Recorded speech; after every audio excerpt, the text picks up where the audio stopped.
여러분 반갑습니다. 오늘 겨울 신앙 강좌 오신 여러분 모두를 환영하고 축복합니다. 오늘은 특별히 우리가 재물에 대한 부분을 다루려고 합니다. 성경을 읽으면서 많은 그 주제들을 가지고 그런 렌즈를 가지고 성경을 보는데 보통 이제 재물이라는 관점으로 보는 경우는 잘 없는 것 같습니다. 하지만 제가 성경을 깊이 묵상하고 연구하면서 보면 볼수록 요즘 들어서 계속 생각하는 주제가 바로 성경과 재물, 성경과 경제, 이 부분이 굉장히 중요한 부분인데 되게 잘 다뤄지지 않았구나라는 것을 깨닫게 됐고, 이것을 우리가 어떤 식으로든지 성경이 굉장히 중요하게 다루는 부분인데 잘 모르면은 그 굉장히 손해다. 그리고 성경의 큰 축 하나를 잃어버리는 것과 같다라는 게 생각이 들어서, 어차피 우리가 좀 성경을 읽을 때 재물을 다뤄야 된다면 좀 근본적으로 깊이 한번 다뤄볼 필요가 있겠다, 그런 생각이 들어서 이 주제를 정했습니다. 제가 이 다치바나 다카시라는 사람을 되게 좋아합니다. 이 책인데요, 나는 이런 책을 읽어왔다, 이런 책입니다. 일본 분이고 저널리스트인데 이 책을 굉장히 제가 좋아하는 이유가, 제가 이 책의 가르침을 굉장히 따르는 편이거든요. 그래서 이 다치바나 다카시라는 분은 어떤 방식으로 책을 읽냐면, 주제를 하나 정해서 그 주제를 독학해요. 독학하는데 서점에 가서 그 주제와 관련된 책들을 일단 정평 있는 걸 쫙 사서 자기가 이제 쭉 늘어놓고 하는 주제를 깊이 판 다음에 그 주제에 대해서 책을 씁니다. 그런 식으로 하거든요. 그래서 여기 보면 고양이 빌딩이거든요. 이 사람의 도쿄 한복판에 있는 자기 빌딩인데, 이 빌딩이 전부 책으로 가득 차 있어요. 그래서 여기 보면 이게 한 개 층입니다. 이런 층들이 이게 층층이 있는 거예요. 그래서 이게 뭐 과학과 기술 관련된 섹션이다, 그럼 밑에 가면 문학 섹션이 있고 뭐 이런 식으로 고양이 빌딩 전체가 책으로 가득해요. 제가 언젠가 이런 걸 가지면 좋겠다는 꿈을 꾸고 있는데 그렇게는 할 수 있을까 모르겠고, 어쨌든 저도 그래서 이 방식을 좋아하기 때문에 하나의 주제를 가지고 연구를 이렇게 깊이 하는 스타일입니다. 그래서 이 주제는 제가 1년 전에 정했어요. 1년 전에. 왜냐하면 제가 여기 와서 1년에 한 번 정도씩 신앙 강좌를 하는데, 뭐 예를 들어 시간에 대해서 했고, 이단에 대해서 했고, 또 한 번은 그 뭐에 대해서 했더라? 하나 더 했는데 영혼에 대해서 했어요, 최근에. 그래서 그런 거 할 때마다 이런 식으로 책을 이렇게 쭉 쌓아놓고 그걸 이게 깊이 연구한 다음에 그걸 가지고 성경을 갖고 어떻게 풀 것인지 이렇게 말씀을 드리거든요. 근데 이 책들을 이제 주로 읽고 성경과 재물에 대해서, 먼저 이제 재물에 대해서 좀 연구해야겠다 해서 이렇게 좀 읽었다는 얘기입니다. 그 중에 제가 제일 처음 참고한 책이 돈의 철학이라는 책인데, 여러분 이거 아마 보신 분들이 많지 않을 거예요. 이렇게 두껍습니다. 그리고 게오르크 짐멜이라는 독일 철학자가 쓴, 말 그대로 돈을 철학적으로 분석한 거예요. 사회학적으로, 철학적으로, 경제학적으로 돈이 뭐냐, 이걸 굉장히 심도 있게 분석한 책인데, 이게 굉장히 어렵더라고요. 굉장히 저도 철학을 이제 공부를 많이 했지만 돈을 철학적으로 분석하는 게 쉽지가 않더라고요. 그래도 어쨌든 이 책을 주로 깊이 좀 봤습니다. 도대체 돈이 뭐냐 알아야 제가 뭐 말을 할 거 아닙니까? 그래서 이 책을 봤다. 그래서 중요한 건 제가 이 앞에 나온 사진들을 비롯한 많은 책들을 봤다라는 게 중요해요. 보고 말씀드리는 거지. 그래서 오늘 강의안이 뭐 이렇게 2페이지고 시간이 1시간 10분 정도밖에 없기 때문에 쭉 빨리 나가겠지만, 핵심을 녹였다. 이 모든 것들을 읽은 핵심을 녹인 거고 성경까지 녹인 거기 때문에 여러분들이 안심하고 들으셔도 되겠습니다. 자, 이게 뭐냐? 자생적 인플레이션. 이거 제가 만든 단어인데요. 제가 2년 전쯤인가 가족들과 강원도에 갔어요. 강원도에 가서 차를 몰고 가다가 어느 노점 비튼 뭐 포장마차 같은 밤을 팔고 계신 그 어른이 있길래, 밤이 얼마 합니까? 그랬더니 이거 말고, 이 손바닥만큼 말고 이거 한 10개만큼, 손바닥 10개만큼 이만큼 가득 5,000원이라는 거예요, 밤이. 그래서 제가 너무 충격을 받았어요. 5,000원? 이거는 지금 강남의 발렛비가 뭐 비싼데 5,000원 하는데, 강남에서 발렛비로 순식간에 사실 5천 원을 이 강원도 산골에서는 밤 이 한 포대만큼 5천 원에 살 수 있다고? 이런 충격을 받은 거예요. 그래서 이 자생적 인플레이션이 뭐냐? 스스로 제 안에 인플레이션이 일어나 있는 거예요. 인플레이션 뭡니까? 돈의 가치가 떨어지는 거예요. 돈의 가치가.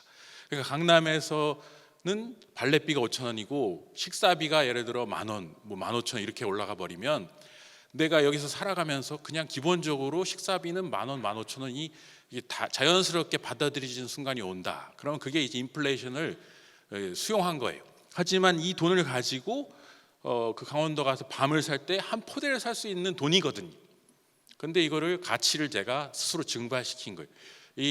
이게 돈 5천 원이 갖고 있는 가치 자체를 제가 스스로 인플레이션으로 증발시켜 버렸다. 무슨 말인지 이해가 되시는 분이 있고 안 되는 분이 계실 수 있는데, 어쨌든 이게 굉장히 이 인플레이션이라는 것을 이해하는 게 굉장히 중요한 부분인데, 5천 원 가지고 살 수 있는 게 이거밖에 안 되는 게 인플레이션이에요. 돈이 5천 원의 가치가 떨어지니까, 예를 들어 이거 강남에서 밤을 5천 원씩 산다. 그러면 이만큼 못 사죠. 그러니까 한 나라 안에서도 이 도시와 저 도시 사이에 가격 차이가 있는 거예요. 돈을 가지고 살 수 있는 가격 차이가. 그래서 이 돈으로 살 수 있는 가격 차이가 점점 떨어질수록, 그래서 물건이 비싸질수록 돈의 가치는 떨어진다. 이제 그게 인플레이션이고, 요즘 우리가 계속 나오는 그 인플레이션 개념이 바로 그것인데, 저는 어쨌든 생활 속에서 이 계기로 굉장히 돈이 도대체 뭐지? 뭔데 이렇게까지 차이가 나지? 그런 생각을 하게 됐다. 그 얘기를 하는 겁니다.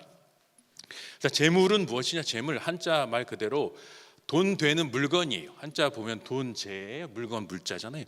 그래서 돈이나 그 밖에 값 나가는 물건, 돈까지 포함해서 다 포함하는 말이 재물입니다.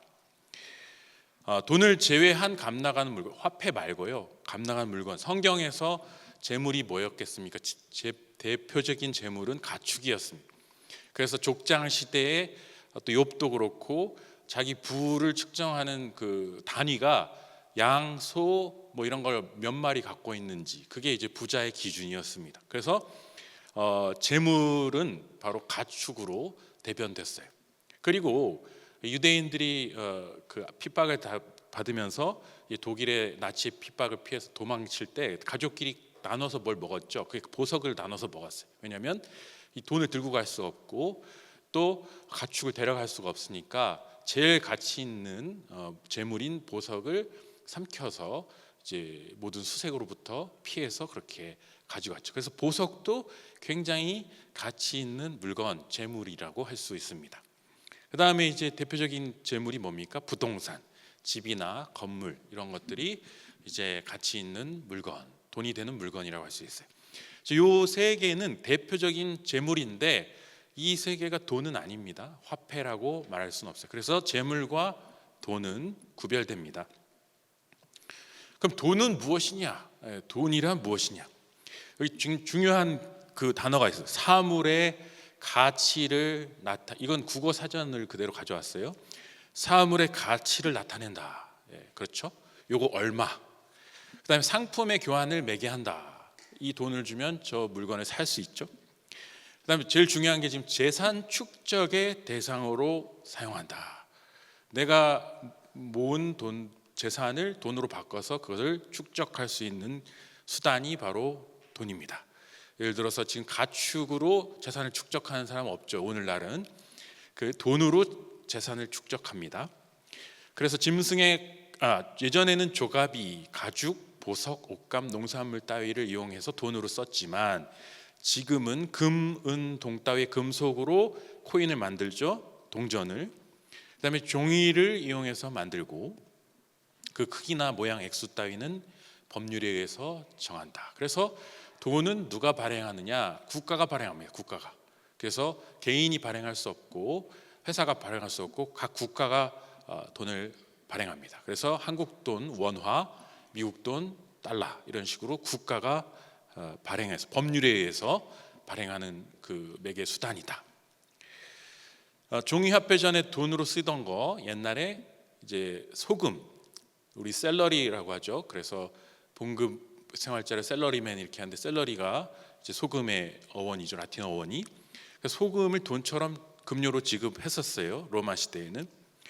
그다음에 쌀은 최근까지도 일본에서는 쌀을 가지고 거의 화폐처럼 통용했다고 해요. 그래서 쌀 시장이 굉장히 발달한 그 일본에서 뭐 그 차트라고 하나 그런 것들도 다 발견되고 개발하고 해서 쌀이 굉장히 거래가 잘 되던 그런 물건이고, 그래서 돈처럼 쓰였던 굉장히 물물교환의 교환의 수단으로 쓰였던 물건이다. 그다음에 이제 대표적인 게 금이죠. 금화 만들기도 하고 금괴로 만들기도 하고, 그래서 이렇게 통용되는 가치 있는 물건으로 쓰이던 돈으로 대용으로 쓰이던 게 이제 여기 대표적으로 나와 있습니다.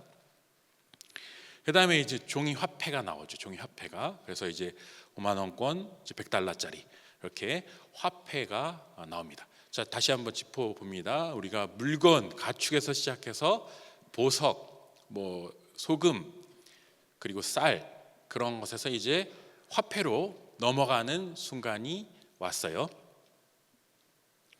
자, 그래서 다시 또 화폐에다가 추가해서 요즘은 이 하나 더 생겼는데, 이제 빨간 글씨 디지털 코드, 여기다가 제가 추가한 거예요. 아까 돈의 정의에서 디지털 코드로도 만들며라고 이제는 바꿔야 될 때가 됐다. 왜 그런지 아십니까? 비트코인 때문에 그래요. 비트코인. 여러분 비트코인 들어보셨죠? 코인 하는 분 없으시죠? 네. SEC가 뭐냐면 미국 증권 거래소에 있는 그 증권을 심사하는 그런 굉장히 무서운 기관인데, 이 SEC가 비트코인 ETF라는 것을 2024년 1월 10일, 그러니까 불과 2주 전에 승인을 했어요. 근데 이게 왜 중요하냐면 비트코인이 2009년 세상에 처음 등장하고 15년 만에 이 SEC한테 승인을 받은 거예요. 15년 만에. 그게 바로 2주 전이에요. 저는 이걸 예측하고 이걸 지금 준비한 게 아니에요, 여러분. 근데 제가 이렇게 준비하고 있는데 갑자기 승인이 돼버렸어요. 그래가지고 15년 만에 처음으로 승인됐다는 거예요. 그래서 이게 뭐야 이러면서 굉장히 연구를 해봤는데, 지난 10일 미국 증권거래위원회가 비트코인 현물 상장지수 펀드를 승인하며 가상화폐 역사의 한 획을 그었다, 이렇게 돼 있죠. 비트코인 현물 ETF를 내놓은 자산운용사 블랙록은 상품 설명서에 이게 중요해요. 비트코인은 디지털 차원의 가치 저장 수단. 아까 제가 돈은 뭐라고 했습니까? 가치를 저장한다. 블랙록은 미국에서 가장 큰 세계 최고의 자산 운용사로 알고 있는데, 블랙록이 인정한 거예요. 비트코인은 가치 저장 수단, 돈과 같은 급이다. 그리고 레리 핑크라는 회장은 비트코인은 금을 디지털화한 것이다, 이렇게 말을 했다고 합니다. 금은 여태까지 지금 종이화폐까지 했는데, 금까지 오케이, 거기까지 했는데, 지금 이 시대는 비트코인이라는 어떤 디지털 코드를 금으로 여기는 시대로 발전하고 있구나, 이런 것들을 우리가 지금 최신 흐름을 여기서 볼 수가 있습니다. 제가 이 비트코인 뭔지 이해하려고 무지하게 또 책을 읽었어요. 이거를 읽어가지고 오태민 씨의 비트코인과 달러의 지정학이라는 책을 읽었는데, 이게 제가 볼 때는 굉장히 설명을 잘하고 있는 책이고, 그 다음에 화폐의 미래라는 이 책도 읽었습니다. 그래서 디지털 혁신이 어떻게 돈과 금융을 바꾸고 있는가. 지금 한마디로 말하면 전통적인 화폐 시대가 지금 저물고 디지털 시대로 넘어가면서 AI도 등장하고 뭐 난리죠 지금. 그러면서 화폐조차도 지금 디지털 코드화하는 역사적인 그런 분기점을 맞이하고 있는 시점이다. 굉장히 세상이 엄청나게 빠르게 변하고 있다는 것을 여기서 공부를 하면서 제가 발견하게 되었습니다. 자, 그래서 이런 것들이 이제 현대의 흐름이고, 그럼 과거 성경은 돈을 어떻게 말하고 있는지 또 살펴볼 필요가 있겠죠. 성경은 이거 다 여러분 못 적으셔도 돼요. 저희 유튜브에 다 나오니까요. 그리고 필요하면 제가 이거 파일 드릴게요. 그러니까 적으시지 않으셔도 되고 보시면 되겠습니다. 성경의 화폐 단위를 보면 뭐 게라, 베카, 세켈, 미나, 달란트, 데나리온, 렙돈, 굉장히 성경에도 다양한 단위의 돈이 나오고 있고, 우리가 이제 그 발굴되는 거 보면 옛날 성경의 동전들, 화폐들을 이제 고고학적인 출토를 통해서 발견하는 것을 보게 됩니다. 이건 뭘 알 수 있냐면 성경에 이미 화폐가 엄청나게 많이 등장하고 있다, 데나리온 같은 거 우리 많이 들었죠. 달란트 맨날 들었죠. 세켈이라는 건 지금도 이스라엘이 화폐 단위로 쓰고 있다고 알고 있습니다. 자, 다시 돈의 특징으로 들어갑니다. 돈의 특징 1번, 가치를 축적할 수 있다. 가치 저장 수단이다. 2번, 종이 돈은 물건보다 훨씬 많은 가치를 축적한다. 그렇죠? 가축보다 종이 돈이 훨씬 더 많은 가치를, 작은 부피를 차지하면서 축적할 수 있어요. 근데 은행 계좌에는 종이 돈보다 더 많은 화폐를 축적할 수 있어요. 여러분, 이 흐름을 잘 아셔야 됩니다. 옛날의 가치를 저장하려면 여기에 소양을 가득 채워야 그 지갑에 있는 100달러짜리 몇 장만큼을 축적할 수 있었어요. 하지만 이제는 100달러짜리 한 박스면 여기 가득 찬 가축을 다 사고도 남을 수 있다는 거예요. 근데 그거 필요 없이 은행에다 넣으면 훨씬 더 작은 부피로 많은 가치가 들어간다는 거. 이거를 잘 이해하셔야 됩니다. 좋은 돈의 특징, 좋은 돈은 뭐냐? 가치를 잘 축적해야 되고, 두 번째, 가치가 보존돼야 돼요. 예를 들어서 내가 페소화를 샀어요. 아르헨티나 페소화를 갖고 있다. 그러면 그게 아무리 많아도 나라가 위태로워지고 인플레이션이 발생하면 그 휴지 조각이 됩니다. 그럴 바에는 그냥 달러를 갖고 있겠다, 이렇게 생각할 수 있겠죠. 가치가 보존되는 게 좋은 돈이에요. 세 번째는 보관 및 사용이 용이해야 한다. 이게 좋은 돈의 특징이다, 이렇게 요약할 수 있습니다. 이거 왜 얘기하는지 나중에 아시게 되니까 잘 흐름을 따라오셔야 됩니다. 이제 중요한 게 나와요. 돈의 힘과 그 마성에 대해서 이제 생각해 볼 필요가 있어요. 마성이라는 단어를 잘 기억하셔요. 여기 교재에 있습니다. 마성의 마자가 마귀 마자예요. 마귀 마자. 그리고 성이 성질 성자. 마귀적인 성질을 갖고 있다, 돈이. 이제 성경적인 관점으로 들어가는 거예요. 그럼 돈의 마귀적인 성격이 도대체 뭐길래 성경이 돈을 그토록 경고하는가, 돈을 주의하라고 하는가? 돈의 그 마성이 뭔가를 알아야 되거든요. 그게 제가 정리한 거, 이건 제가 정리한 거. 1번, 가치를 추상화하여 축적할 수 있다. 숫자로 바꿔서 이 물건을 추상화시킬 수 있다라는 거, 이게 돈이 갖고 있는 마법적인 힘이고 마성적인 힘입니다. 잘 이해하셔야 돼요. 왜냐하면 2번, 형상 없이 무한대로 축적할 수 있다. 돈을 축적하는데 제한이 없어요.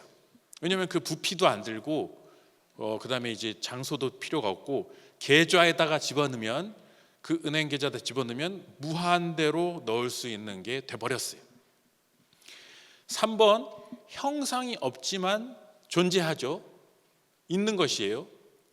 그러나 막강하죠. 못할 게 없어요. 거기 계좌가 늘어나면. 그런 점에서 하나님의 속성을 닮았습니다. 하나님이 형태가 없으시지 않습니까? 눈에 안 보입니다. 그런데 하나님은 무소부재하시죠. 어디에나 계실 수 있어요. 근데 하나님은 전능하시죠. 그러니까 하나님의 속성을 아주 교묘하게 따라가고 있는 게 돈의 어떤 속성이다. 근데 기술이 발전하기 전에는 이렇게까지 안 됐어요. 기술이 발달 전까지는 돈을 아무리 많이 가져봤자, 욥이 부자라고 해봤자 그 짐승 숫자로 카운팅을 했단 말이에요. 그러니까 한계가 있었어요. 하지만 지금은 기술이 발달하면서 이 돈의 마성적인 힘이 무한대로 커졌어요. 그래서 돈의 지배력이 더 강해졌다. 그래서 모든 사람들이 이 돈의 마성에 훨씬 더 강하게 끌려가는 여건이 조성되었다. 이게 지금 오늘 강의의 지금 핵심 중에 핵심입니다.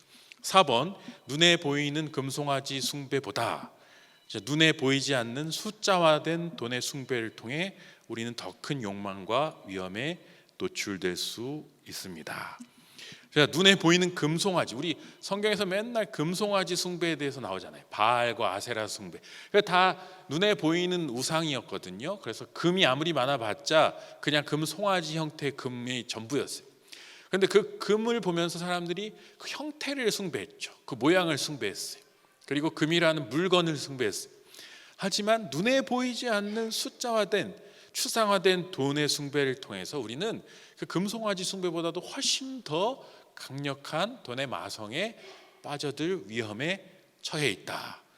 이 시대는 그래서 기술 발달의 위험성이 AI만 위험한 게 아니라 이 돈의 축적의 가능성이 넓어지면서 더 위험해진 측면이 있다는 걸 우리가 이해해야 한다는 거예요. 이걸 좀 직관적으로 설명하기 위해서 제가 이렇게 가져왔어요. 램프의 요정 우리 아시죠? 그 지니. 자, 지니가 알라딘에 나오잖아요. 마법 램프를 이렇게 문지르면은 지니가 이제 튀어나옵니다. 그래서 소원이 무엇입니까? 내가 다 들어주겠습니다. 3개. 그런데 이 지니가 못하는 게 없죠. 모든 걸 할 수 있어요. 그런데 끝나면 들어가야 돼요. 안으로 들어가야 됩니다. 그러다가 이제 소원을 들어줄 때는 나오죠. 이게 지금 뭘 닮았냐면 우리가 갖고 있는 이 작은 USB, 여기 나와 있는 USB에 이 모든 것을 담을 수 있단 말이에요. 예를 들어 아까 나온 그 비트코인 같은 거는 여기에다가 몇만 개도 담을 수 있어요. 몇십만 개도 담을 수가 있어요. 왜? 이 비트코인이라는 것이 디지털 코드라고 했지 않습니까? 그러니까 이 비트코인 안에 수백만 개의 비트코인을 USB에 넣고 내가 미국으로 간다. 그럼 그 가치를 그대로 그냥 옮겨가는 거예요. 여러분 그 크게 지금 사고치고 추적당하다가 지금 잡힌 권도용이라는 사람이 있어요. 루나 코인 때문에 많은 사람들 파산시킨 그 권도용이라는 사람이 그 헝가리인가 동유럽으로 도망을 갔는데 잡혔어요. 잡히기 전까지 그 사람이 계좌가 다 동결됐는데 막 엄청난 돈을 쓰고 다녔어요. 어떻게 그게 가능했는가? USB에 자기가 모아놓은 그 모든 코인들을 가지고 가서 거기서 바꾼 거예요. 그걸 추적할 수도 없고 잡을 수도 없어요. 이런 세상이 돼버린 것입니다. 이게 무엇을 말하고 있냐? 램프의 요정이 램프 안에 들어갔다가 나와서 전 세계를 다 좌지우지하는 것처럼 지금은 이 작은 USB 하나에 디지털 코드로 많은 것들을 넣었다가 뺐다가 하면서 세상을 마음대로 움직일 수 있는 기술적인 그런 가능성이 열린 시대다. 그래서 더 위험하다. 그 얘기를 지금 하고 있는 것입니다. 우리가 돈 얘기할 때 맨날 만몬 그 얘기 많이 하지 않습니까? 만몬. 그래서 이 만몬이 뭐냐? 누가복음 16장 13절에 나와 있는 하나님과 재물을 동시에 섬길 수 없다라고 할 때 그 재물을 헬라어로 맘모나스 이렇게 말합니다. 그러니까 그 맘모나스라는 단어를 쉽게 부르는 게 맘몬이 되는 것이에요. 근데 그 원래 뜻 자체는 재물, 부, 소유 그런 뜻입니다. 그러니까 우리가 지금 다루고 있는 이 재물을 돈이 됐든 값나는 물건이 됐든 그 모든 것을 가리키는 단어가 바로 맘모나스라는 단어입니다. 재물. 그래서 1번 재물과 부 자체를 의미한다는 점에 있어서는 가치 중립적인 그런 단어예요. 그래서 재물 자체는 가치가 중립이에요. 그런데 이게 2번으로 가면 신격화된 재물, 이 돈을 숭배하고 이 돈을 하나님처럼 섬기게 되면 그게 이제 신이 되는데 금송아지와 우상이 되면 그러면 이 재물이 신이 됩니다. 그거를 맘몬이라고 하는 거예요. 그러니까 재물이라는 단어 자체가 한편으로는 가치 중립적으로 우리가 쓰는 귀한 물건이지만 한편으로는 이게 우상이 될 수 있다. 마성적인 그런 힘을 발휘할 수 있다는 점에서 두 얼굴을 갖고 있는 단어다. 이렇게 이해하시면 되겠습니다. 자, 우리 누가복음 16장 13절 한번 같이 한번 읽어보겠습니다. 시작. 집 하인이 두 주인을 섬길 수 없나니 혹 이를 미워하고 저를 사랑하거나 혹 이를 중히 여기고 저를 경히 여길 것임이라. 너희는 하나님과 재물을 겸하여 섬길 수 없다. 자, 너무나 유명한 구절이죠. 하나님과 재물을 겸하여 섬길 수 없다. 예수님의 말씀이에요. 그 재물이 맘모나스라는 것입니다. 재물이 아까 1번 가치 중립적으로 물건이 됐을 때 그걸 지금 이 구절은 뭘 의미하는 거겠습니까? 2번을 말하는 거죠. 하나님이 아닌 재물이 신이 된 그런 지경에 이르는 상태, 그럴 때 재물을, 왜냐하면 섬긴다고 했잖아요. 섬기는 건 예배하는 거거든요. 하나님도 예배하고 맘몬도 예배하고 이렇게 할 수 없다. 맘몬은 피조물이기 때문에 하나님보다 밑에 있어야 된다. 맘몬을 섬겨선 안 된다. 맘몬을 도구로 사용하는 건 오케이. 하지만 맘몬을 신으로 경배하는 건 안 된다. 그 뜻이에요. 예수님의 이 말씀이. 그래서 이 재물이란 가치 중립적인 것을 우리가 무조건적으로 미워해서도 안 되고 무조건적으로 또 여기에 숭배해서도 안 된다는 것을 여기서 볼 수 있죠. 이 맘몬이란 단어 자체가 갖고 있는 이중적인 뜻 때문에 그렇다고 말씀드릴 수 있겠습니다. 그러면서 우리가 다시 한번 조금 더 생각해 볼게요. 왜 성경이 이토록 맘몬을 경계하는가? 금을 가지고 한번 생각해 보겠습니다. 금이 왜 가치가 있는 것일까요, 여러분? 금을 왜 다 좋아하는 것일까요? 그거는 제가 볼 때 불변성과 희소성에 있어요. 불변성이라는 건 금이 안 바뀌기 때문이에요. 어떤 데 있어도 다시 녹이면 금으로 돌아오죠. 그래서 금은 계속해서 금이다, 그렇게 말할 수 있어요. 이런 물질이 잘 없죠. 두 번째는 희소성. 금이 귀해요. 막 한참을 채굴 해야 조금밖에 안 나와요. 그래서 전 세계적으로 금의 희소성이 있습니다.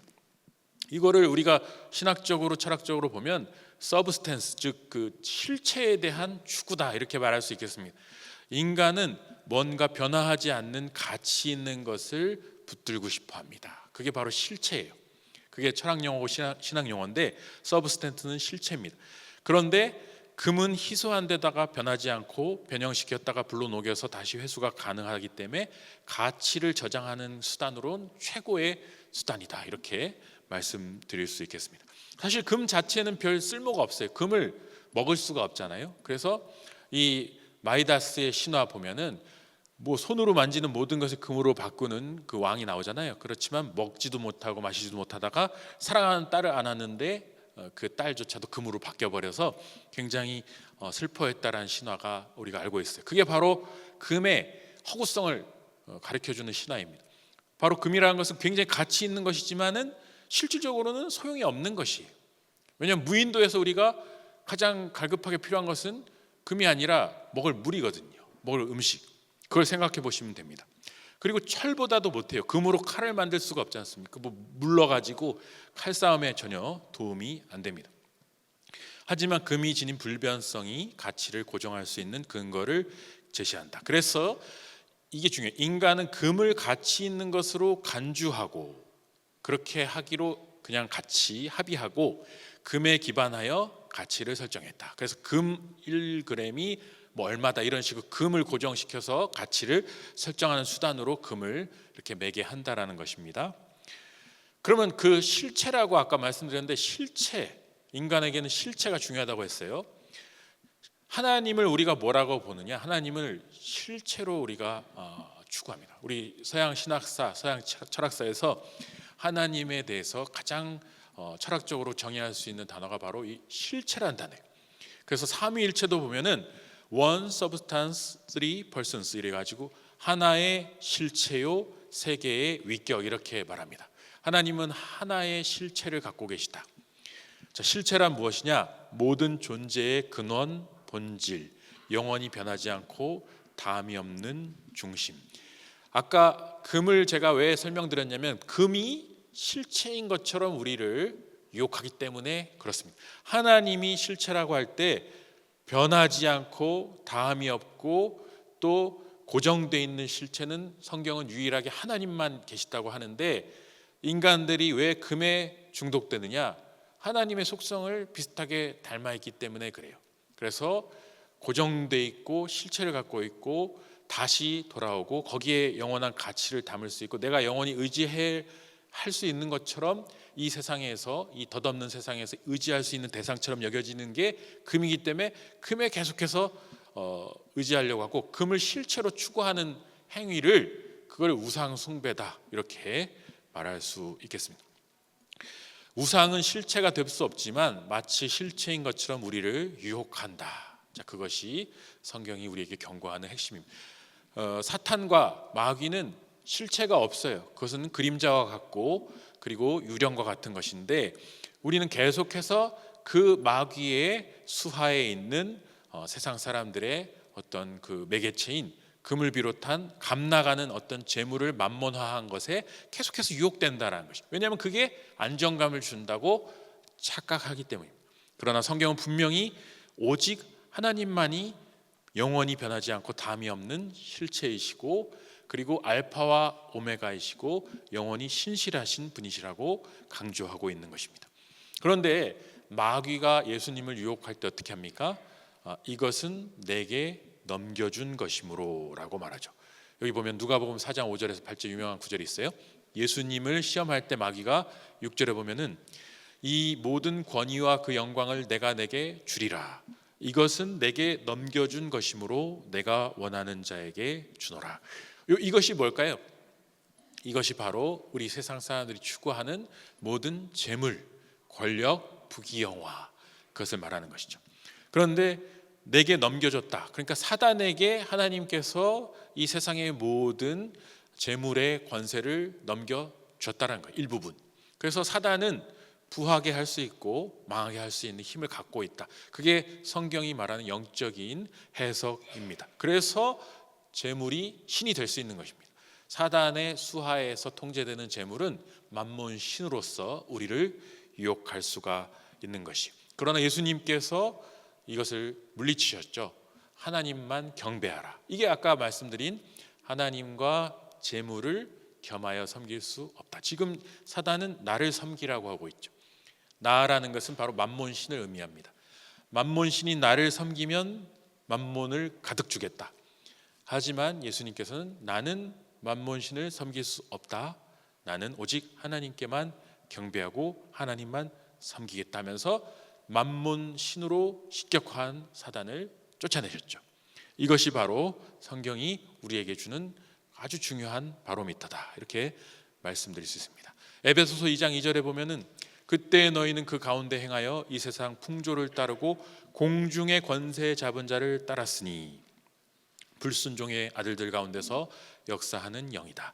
자, 공중 권세 잡은 자가 바로 사단 마귀라고 할 수 있습니다. 만몬의 힘을 가지고 사람을 통제하는 것이 바로 공중 권세 잡은 자인데 그들이 지금 역사하고 있다. 이 시대를 역사하고 있다. 그러나 아까 말씀드린 것처럼 기술이 진보하면서 돈의 힘이 세지니까 이 공중 권세 잡은 자들의 힘도 엄청나게 강력해지고 있어요.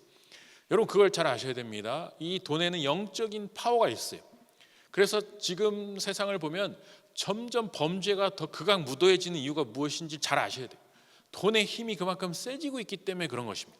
그러니까 이제 자녀도 죽이고 남편도 죽이고 아내도 죽이고 보험금 타려고 돈의 힘 때문에 부모도 죽이고 자식도 죽이는 세상, 이것은 무시무시하게 세상이 변해버렸고 더 무서워지고 있는 것이, 돈의 힘이 세질수록 세상에는 이런 범죄가 더 강력하게 등장할 수 있다. 그래서 에베소서 6장 12절 우리의 씨름은 혈과 육을 상대하는 것이 아니요 통치자들과 권세들과 이 어둠의 세상 주관자들과 하늘에 있는 악의 영들을 상대하며, 이걸 모르고서 재물을 대하면 우리는 재물의 힘에 어느샌가 끌려갈 수밖에 없고 시험에 들 수밖에 없다. 이걸 영적으로 정확히 캐치하고 재물을 대해야 된다. 뒤에 이제 그 재물을 어떻게 대할 것인지 그 방법을 이제 알려드릴 텐데, 어쨌든 만몬의 힘이 무서운 것임을 깨달아야 된다는 거예요. 그리고 이건 이제 금과 쌀, 아까 말씀드린 거예요. 금은 먹을 수 없지만 영원히 보존되지만 우리는 금을 현실의 가치를 저장한 것으로 간주하고 그걸 가지고 이제 약속과 계약을 하는데, 재밌는 게 있어요. 그게 뭐냐면 만나예요. 만나라는 것은 유효 기간이 더 짧은 쌀이라고 말할 수 있습니다. 그런데 만나의 유통기한을 생각해 보시면 하루였죠. 하루. 그래서 다음 날만 돼도 먹을 수가 없었어요. 이틀 이상 저장이 안 됩니다. 안식일에만 이틀치를 저장합니다. 여러분, 이 만나가 갖고 있는 영적 의미가 무엇인지를 금과 비교해서 생각해 보시면 쉬워요. 주기도문에서는 우리에게 일용할 양식, 데일리 브레드를 달라고 하지 1년치 양식을 달라고 하지 않습니다. 예수님은 분명히 데일리 브레드, 만나를 말하는 것입니다. 왜 데일리 브레드라고 했는가? 그것은 바로 이 땅이 유한한 세계임을 잊지 마라. 만몬의 유혹에 빠지지 마라. 만몬은 이것을 제가 아까 돈이라는 건 뭐라고 해서 가치를 축적하는 수단이라고 해요. 이 축적이 얼마나 무서운 것인지 기억해라. 축적을 하지 말라는 게 아니에요. 축적하지 말라는 게 아니라 축적이 갖고 있는 마성적인 힘이 무엇인지. 왜냐하면 그 축적시켜서 그 축적을 실체로 삼아서 축적된 그 실체인 돈, 만몬에 내가 의탁하고 의존하고 그를 경배하기 시작하면 하나님을 잊게 된다는 거예요. 그 마성에 빠져들어 버려. 그러니까 그것을 위한 백신이 뭐냐? 만나예요. 하루치 양식을 주는. 그럼 또 구해야 되잖아요. 우리가 주기도문 매일 하는 이유가 뭡니까? 우리가 일주일치 양식을 주시기 바랍니다 하고 주기도문을 일주일에 한 번씩 할 수도 있겠지만 매일 해야 되는 이유가 뭐예요? 매일 구하라는 것입니다. 이것은 하나님이 안 주어서 달라고 떼쓰라는 게 아니라 우리에게 주어진 양식은 일일치라는 것을 잊지 마라. 우리는 나그네의 삶을 살고 있다. 우리는 어떤 순례자의 삶을 살고 있다는 것을 잊으면 안 된다. 아무리 부를 많이 갖고 있든 가난하든 상관없어요. 그게 아니라 모든 사람이 다 하루하루를 살아간다. 매일매일. 그래서 매일매일 주어지는 것이 은혜다. 그것이 성경이 우리에게 가르치는 것입니다. 그 모든 은혜는 하나님이 주시는 것이다. 내가 갖고 있는 모든 재물도 이게 만약에 너무 많이 쌓여 있어서 매일치의 양식을 안 구하게 되면 은혜를 모르게 되죠. 이거 내가 다 쌓아놓은 거야. 이거 다 내 거야. 그냥 매일매일 나한테 나오는, 당연히 나오는 거야. 이러면 뭐가 없어집니까? 감사가 없어지고 간구가 없어지고 하나님을 잊어버리게 됩니다. 그것이 가장 큰 저주가 될 수 있다라는 거예요. 자, 그럼 무엇이 더 가치 있는 돈인가를 놓고 세상이 계속 싸우고 있습니다. 금리, 환율, 시세 변동, 인플레이션. 결국 세상은 이 돈을 가지고 어떻게 하면 돈을 더 벌 수 있고 얼마 몇 프로를 더 벌 수 있고 그걸 갖고 싸우고 있는데, 자, 더 가치 있는 돈을 향한 추구가 세상 속에서 벌어지고 있다는 것이고요. 돈에 관한 중간 결론을 하고 성경으로 넘어갑니다. 돈은 물물 교환의 방법 대신 물건과 가치를 교환하는 매개 수단이라고 했습니다. 그 가치에 대한 사회적 합의와 약속에 기반해서 유통된다, 이렇게 말씀드릴 수 있고, 성경은 돈에 대해서 가치 중립적이지만 돈 자체의 무한 축적 가능성이라는 마성, 그것이 인간을 파멸로 이끌 위험성을 경고하고 있다. 이것을 기억해 주시면서 성경으로 넘어가 보겠습니다. 자, 재물에 대한 두 가지 성경의 관점 뭐냐? 1번 청부론이에요. 청부론, 깨끗한 부자, 맑을 청자의 부자, 부자거든요. 정직하고 근면하게 모은 돈을 잘 축적하고 늘려가서 부가 주는 풍요를 충분히 누리는 것이 복된 삶이다. 또한 그 부를 선용해서 하나님 나라를 위해서 쓰고 가난하고 어려운 이웃을 돕는 일에 쓰는 삶을 살아야 된다. 그러니까 부 자체를 긍정하는 것이에요.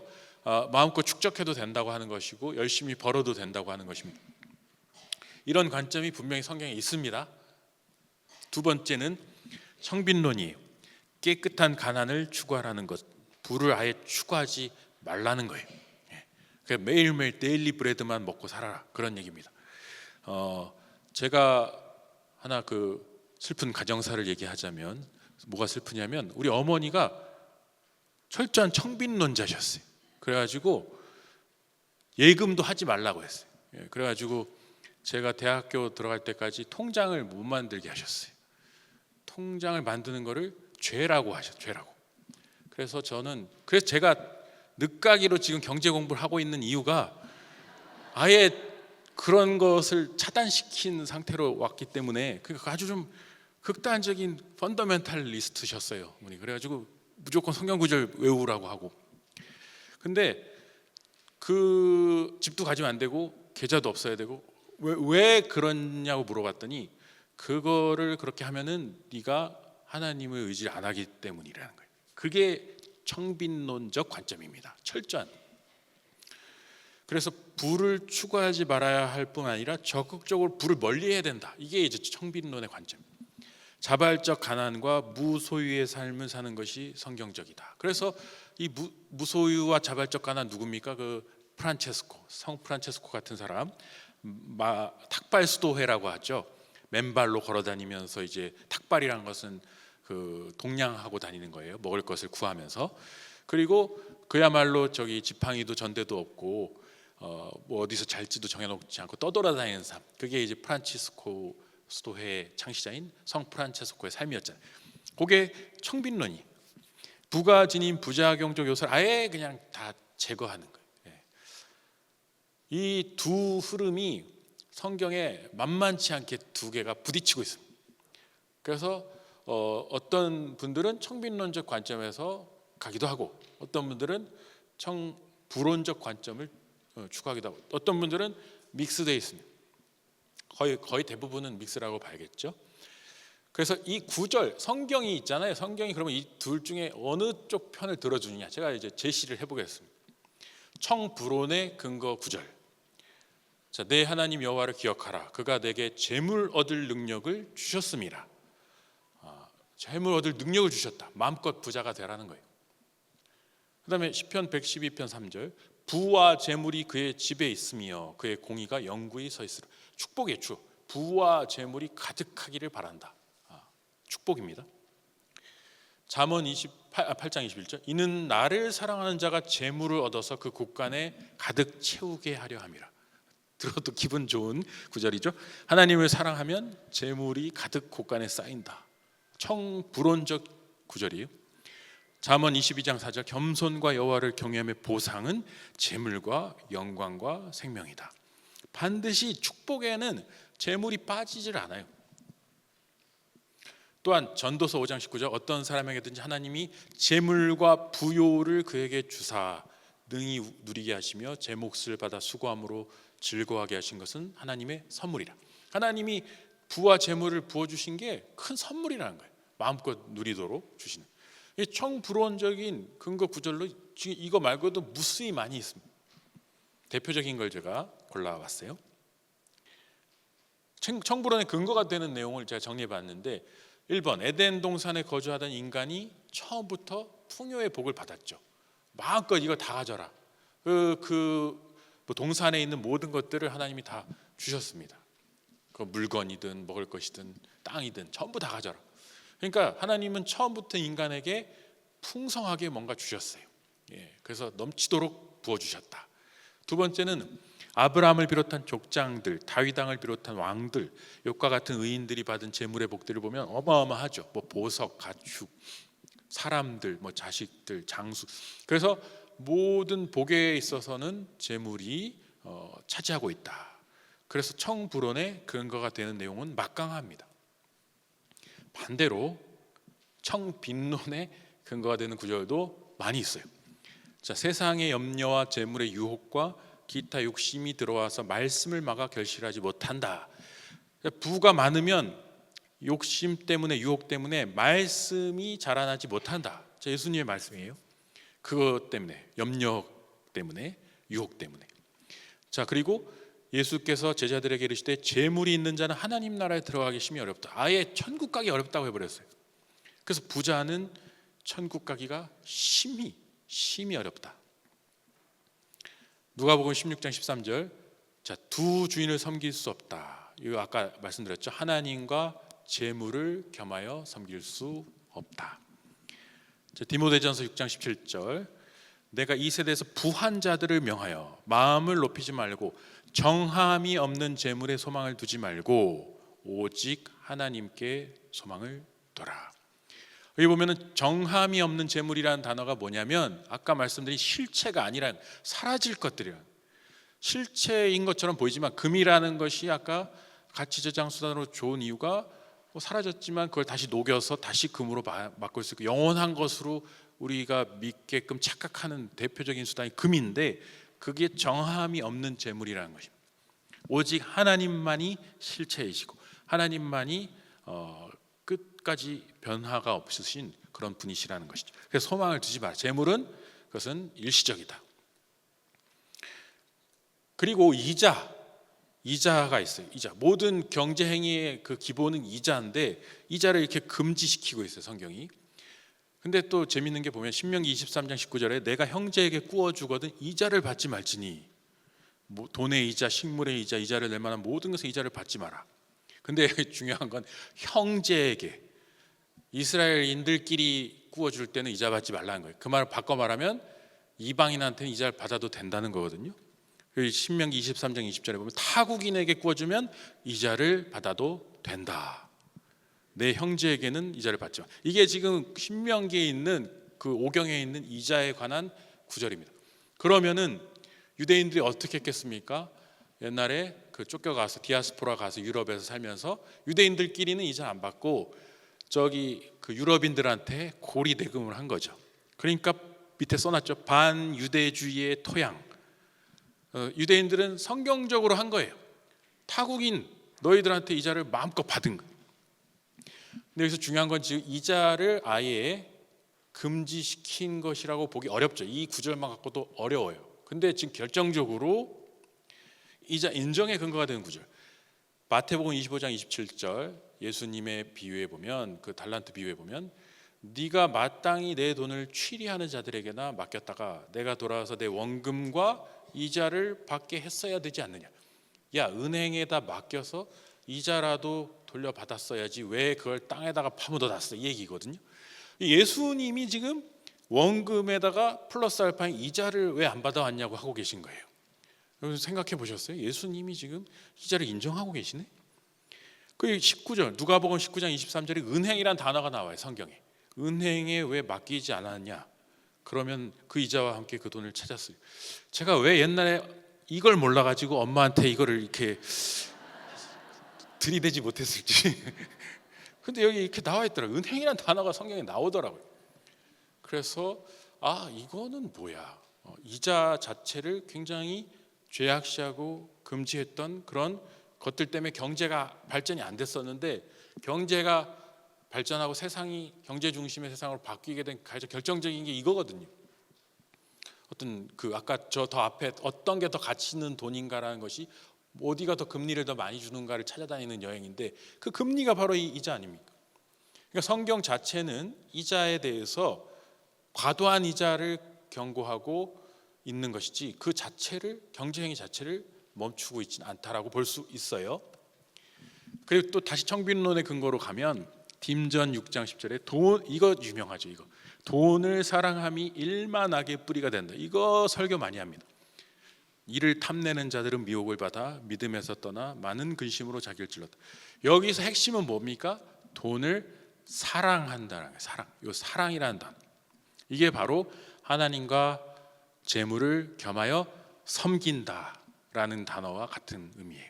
돈을 사랑한다는 것과 돈을 숭배한다는 것은 같은 거예요. 그럼 우리가 돈을 사랑하지 않고 돈을 사용해야겠죠. 그거 뒤에 다룰 겁니다. 일단 기억하세요. 그리고 디모데후서 3장 2절 사람들이 자기를 사랑하며 돈을 이게 이기적인 게 자기 사랑이고 돈 사랑. 이기적이면 이기적일수록 자기가 돈을 또 사랑하게 된다는 거예요. 그래서 자랑하고 교만하게 된다는 거죠. 그래서 지금 성경이 경고하는 청빈론의 근거가 되는 구절, 돈을 사랑하는 것을 경고하는 건데, 이거 왜 청빈론이 강하냐면 대부분 돈을 사랑하게 되기 때문에 그래요. 이걸 이겨내기가 힘들다라는 게 임상적으로 그게 입증이 됐기 때문에 경고하고 있는 것이라고 봐야 하겠습니다. 히브리서 13장 5절 돈을 사랑하지 말고 있는 바를 족한 줄로 알라. 그러니까 친히 말씀하시기를 이렇게 쭉 나오죠. 돈을 사랑하지 마라. 있는 바를 족한 줄로 알아. 계속 경고 말씀들이 나옵니다. 그러면 어떻게 해야 되는가? 유명한 그 구절 있죠. 아굴의 기도. 자, 내가 두 가지를 주께 구하였사오니 내가 죽기 전에 내게 거절하지 마옵소서. 8절 같이 한번 읽어보겠습니다. 시작. 곧 헛된 것과 거짓말을 내게서 멀리하옵시며 나를 가난하게도 마옵시고. 네, 이게 아굴의 기도의 핵심인데요. 이 책이 바로 가난하게도 마옵시고 부하게도 마옵소서라는 요 구절을 갖고 성경적인 청빈론과 청부론을 굉장히 심도 있게 파헤친 책입니다. 크레이그 블룸버그의 이 책인데, 자 다시 앞으로 올라가면 이게 뭐냐면 구절이 핵심이죠. 가난하면 도둑질을 하게 될 거고, 부하면 하나님을 모른다, 여호와가 누구냐 하게 됐다. 그게 청빈론과 청부론의 극단을 중재하는 기도예요. 그 중간. 그럼 여기서 우리가 물어볼 수 있어요. 가난하지 않다는 건 도대체 얼마가 있어야 되는 거고, 부하지 않다는 건 도대체 얼마냐? 그건 자기에게 달렸어요. 그러나 본인이 제가 재물을 대하는 태도는 영적으로 깨어있고 민감해야 된다고 말씀드렸죠. 영적으로 깨어있어야 내가 지금 너무 과도하게 하나님이 아닌 재물을 의지하고 있구나라는 게 보일 수 있고, 영적으로 깨어있어야 내가 너무 이 가난에 빠져서 나태하게 있으면서도 가난을 탈출하려고 안 하고 있구나. 다 영적인 문제입니다. 왜냐하면 만몬이라는 것은 부를 통해서도 사람을 속박하지만 가난을 통해서도 속박하거든요. 그 만몬신이라는 것은, 사단이라는 것은 인간을 여러 가지 방법으로 속박합니다. 그래서 이 아굴의 기도는 중용의 길이다, 이렇게 말씀드릴 수 있겠습니다. 이거 보여드렸고, 재물에 대한 결론. 재물과 돈은 하나님의 축복이다. 확실합니다. 예. 청부론적인 거 확실해요. 정직하고 근면하게 부자가 되는 것은 그리스도인의 정당한 권리다. 이건 성경적으로 확실합니다. 두 번째, 주신 재물의 복을 마음껏 누리고 즐기는 것은 하나님의 축복이다. 확실합니다. 세 번째, 하지만 재물과 돈을 하나님보다 더 사랑하게 될 때 그것은 만몬신으로 우상으로 바뀐다. 가치 중립적인 재물이 축복의 물질이 어느 시점에 재앙이 되냐? 그것을 사랑하게 될 때, 그것을 경배하게 될 때, 사단의 시험을 반드시 생각해야 됩니다. 나에게 절하면 이 모든 것을 다 주겠다. 이건 나에게 맡긴 것이다. 4번, 이게 제가 말씀드리고 싶은 가장 중요한 거예요. 재물의 영적인 속성을 이해하고 영적으로 대응해야 된다. 여러분이 지출하실 때 기도하고 지출하셔야 된다는 거예요. 영적으로 지출해야 돼요. 저금을 하든 뭘 하든 뭐 소비를 하든 그 다음에 뭐 헌금을 하든 뭐가 됐든 모든 돈이라는 것을 재물이라는 것을 집행하는 그 순간은 가장 영적으로 맑은 상태로 해야 된다. 그게 맑지 않으면 만몬신의 장난에 넘어간다. 그렇죠? 5번, 재물에 대한 영적인 이해와 대응을 위해서는 아주 중요한 처방전이 있는데 그게 바로 청지기 의식이다. 이렇게 제가 결론적으로 말씀을 드리려고 하는. 재물을 영적으로 이해하고 만몬의 속성을 이해했다면, 위험성을 이해했다면 어떻게 살아야 되는가? 청지기 의식을 가지고 살아야 한다. 여기 보면은 누가복음 12장 42절에 주께서 이르시되 지혜 있고 진실한 청지기가 되어 주인에게 그 집 종들을 맡아 때를 따라 양식을 나누어 줄 자가 누구냐? 여기 보면은 스튜어드라는 거, 청지기라는 이 청지기라는 개념이 구약에서부터 신약 요한계시록까지 일관되게 나오는 굉장히 중요한 개념이니까 여러분 반드시 오늘 강의를 들으신 후에는 이 단어를 깊이 새기셔야 돼요. 이거는 뭐만큼 중요한 단어냐면 제자라는 단어만큼 중요한 거예요. 제자. 우리 맨날 그 제자 사물이라 뭐 제자 얘기하잖아요. 제자가 중요한 단어지만 그보다 더 오래된 연원을 갖고 있는 중요한 제자의 개념이 청지기인데 제1의 청지기가 바로 요셉이라고 할 수 있죠. 요셉. 그 잡혀가가지고 그 주인 집에 청지기 역할을 감당하거든요. 그 청지기는 뭐냐? 이 청지기의 핵심은 뭐냐? 주인이 아니라는 거예요. 주인의 밑에 2인자. 그래서 주인의 뜻을 집행하는 대리자. 권한을 갖고 있지 않습니다. 대신 집행하는 거기 때문에. 그러나 주인의 뜻대로 잘 집행하는 게 좋은 청지기가 되고, 그리고 또 하나 억울할 수 있어요. 뭐냐면 열심히 일해서 주인의 재산을 불렸는데 내 게 아니에요. 주인만 좋은 꼴이에요. 그 주인이 만약에 수고했다고 많이 챙겨주면 기분 좋겠지만 주인이 다 가져가 버리면 그 없어요. 아무것도 없어요. 근데도 청지기, 성경이 말한 청지기 자세는 그거 따지지 말고 그냥 주인을 위해서 일해라. 이런 청지기가 있을까요? 그런데 그런 의문을 아는 것처럼 여기 앞에다가 진실한 청지기가 될 자가 누구냐 이렇게 물어보지 않습니다. 주인을 위해서 관리할 진짜 청지기를 찾고 계시다, 예수님이. 근데 이 청지기가 왜 어렵냐면 재물의 신인 만몬의 힘이 너무 강하기 때문에 그 만몬의 힘을 이길 수 있는 사람이 거의 없기 때문에 그래요.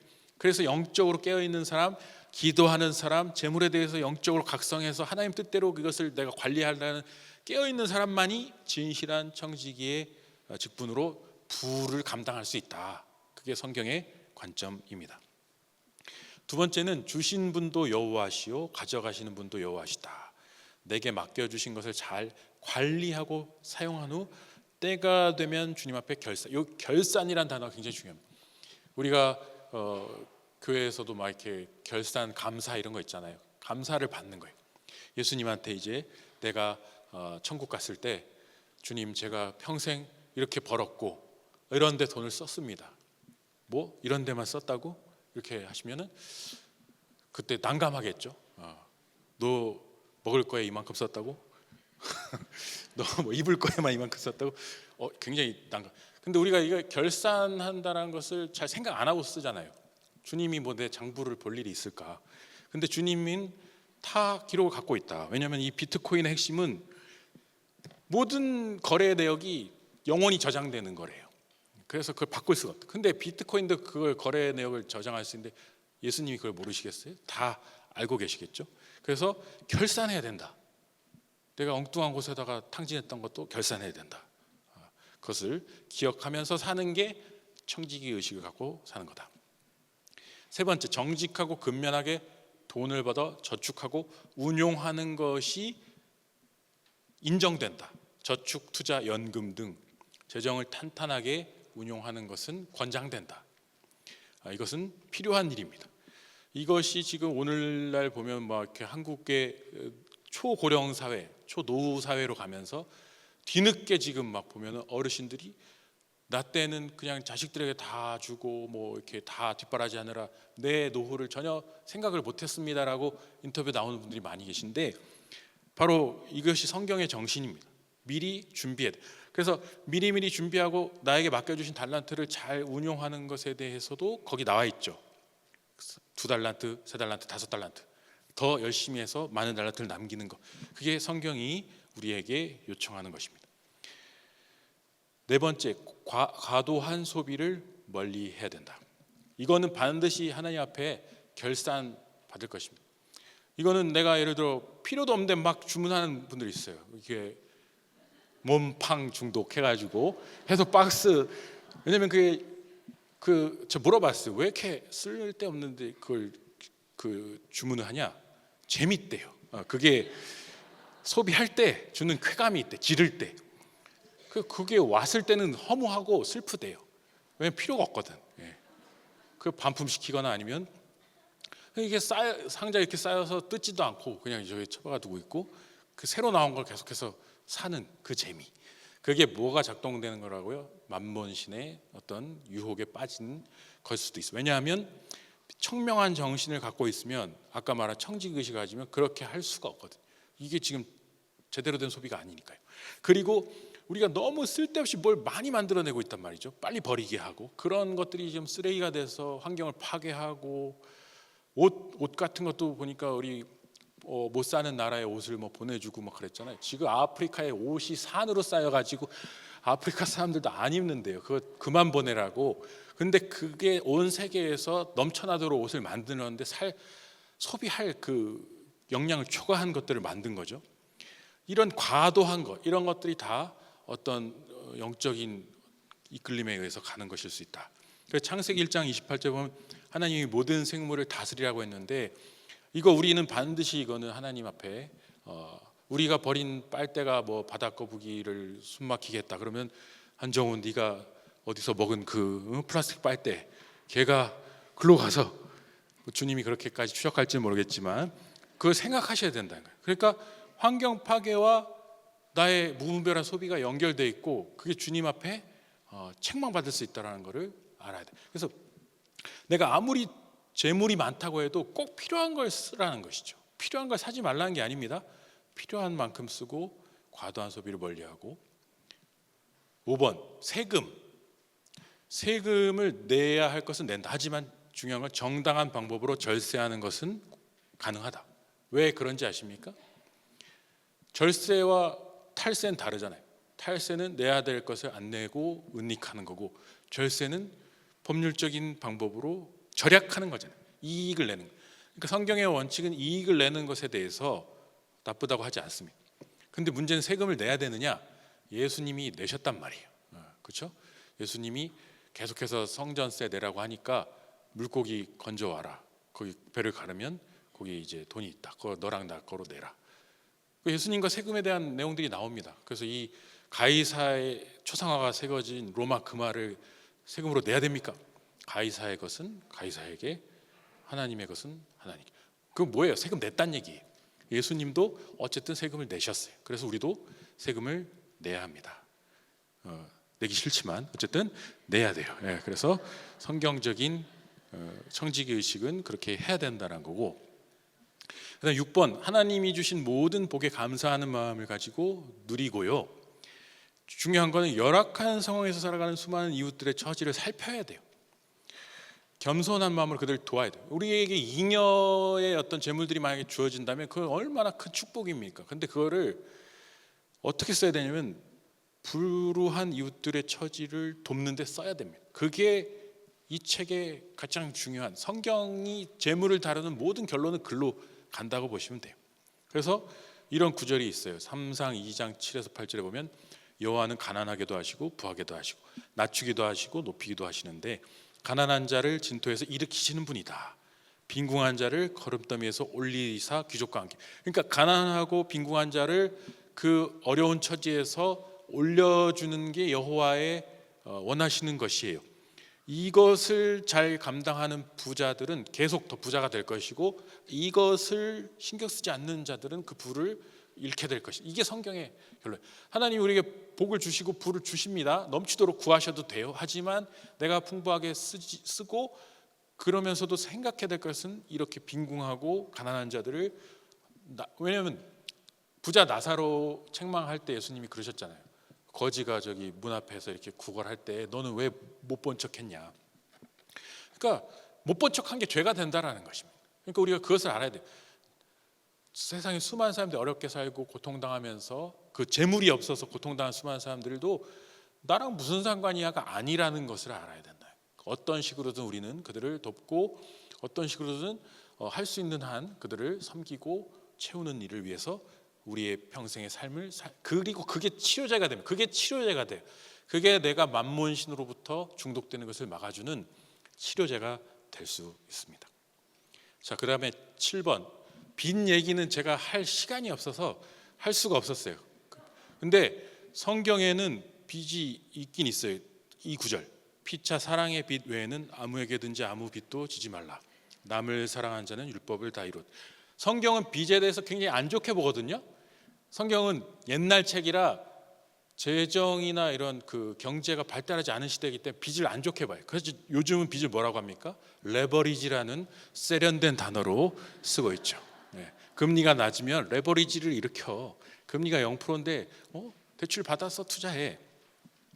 레버리지라는 굉장히 세련된 단어는 사실은 이게 지렛대란 뜻이잖아요. 지렛대. 근데 성경에 말하 이건 굉장히 무서운 단어거든요. 그래서 과도한 빚이라고 제가 썼어요. 네. 성경은 어쨌든 과도한 빚을 원치 않고, 성경은 빚을 아예 지지 말라고 하지만 제가 볼 때 오늘날의 어떤 복잡 다단한 이런 경제 상황에서 아예 빚을 안 지는 건 어렵고, 왜냐면 집을 살 때도 뭐 주택담보대출인가 그거 받아야 되고, 뭐 LTV인가 뭐 LTD 그 있잖아요. 그거 뭐 그 복잡한 거. 그래서 그거를 아예 없이 살 수가 없다, 현대 사회에서.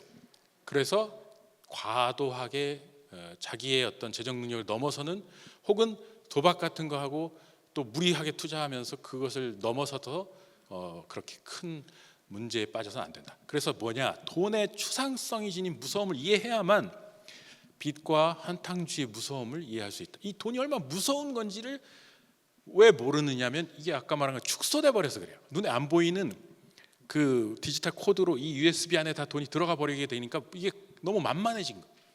이게 금괴로 있었으면 이게 덜덜 떨었을 것도, 금괴 수백만 개짜리도 날리는데 아무 문제가 없어. 감각이 이제 둔해지는, 그게 오늘날 현대 사회의 문제점이다. 제가 그것을 지적하고 있는 겁니다. 이거 최종 결론 이거 같이 한번 읽어보겠습니다. 시작. 재물의 영적인 속성을 기억하여 재물이 도구가 아니라 나를 지배하는 신이 될 수 있음을 늘 각성하여 재물을 관리하는 모든 순간에 가장 철저히 기도하고 영적으로 깬 상태에서 재물을 대한다. 자, 앞에 모든 내용들이 좀 어렵거나 뭐 마음에 안 드셨더라도 이 최종 결론을 잘 기억하시고 그렇게 깨어있는, 또 영적으로 깨어있는 청직의 삶을 사시는 여러분 모두가 되실 수 있기를 주님의 이름으로 축복합니다. 기도하겠습니다.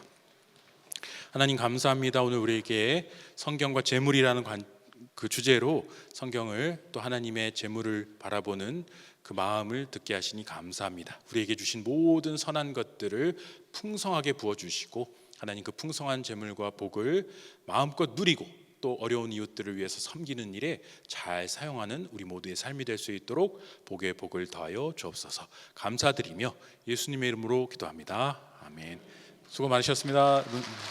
감사합니다.